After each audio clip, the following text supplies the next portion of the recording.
ശരിക്കും പറഞ്ഞാൽ എന്തുകൊണ്ടാണ് ഈ പ്രണയ പക ഉണ്ടാവുന്നത് എന്നുള്ള കാര്യം നമ്മൾ എപ്പോഴും ചിന്തിക്കാറുള്ളതാണ്. ഓൾറെഡി നമ്മൾ പറഞ്ഞതുപോലെ തന്നെ പ്രിയപ്പെട്ട ഒരാളിനെ നമുക്ക് എങ്ങനെയാണ് കൊല്ലാൻ സാധിക്കുക?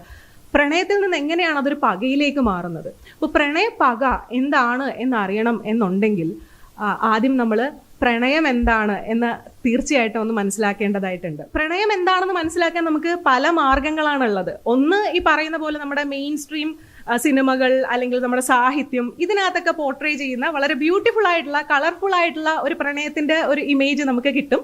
അതാണ് പ്രണയം എന്ന് നമുക്ക് വിശ്വസിച്ച് പ്രണയത്തിലേക്ക് നമുക്ക് പോകാനായിട്ട് സാധിക്കും.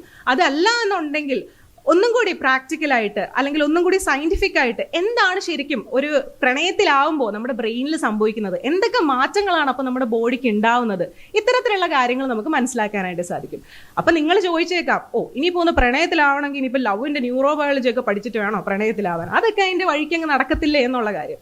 പക്ഷെ നമ്മൾ ഇതിനെപ്പറ്റി കൂടുതലായി മനസ്സിലാക്കിയിട്ട് എന്തുകൊണ്ടാണ് ഒരു പ്രത്യേക സിറ്റുവേഷനിൽ നമ്മൾ ഒരു പ്രത്യേക രീതിയിൽ ബിഹേവ് ചെയ്യുന്നത് എന്ന് അറിഞ്ഞിട്ട് നമ്മൾ ആ സിറ്റുവേഷനിൽ നിൽക്കുവാണെങ്കിൽ നമുക്ക് ആ സിറ്റുവേഷൻ കുറച്ചും കൂടെ ബെറ്റർ ആയിട്ട് മെച്ചപ്പെട്ട രീതിയിൽ ഹാൻഡിൽ ചെയ്യാൻ പറ്റും എന്നുള്ളതാണ് വസ്തുത. പലപ്പോഴും ഇത് അറിയാത്തത് കൊണ്ടും ഒരു റിജക്ഷൻ എങ്ങനെ ഹാൻഡിൽ ചെയ്യണമെന്ന് അറിയാത്തത് കൊണ്ടും ഒക്കെയാണ് ഇത്തരത്തിലുള്ള ക്രൈമുകളിലേക്ക് നമ്മൾ എത്തിപ്പെടുന്നത് എന്നുള്ളതാണ് വസ്തുത.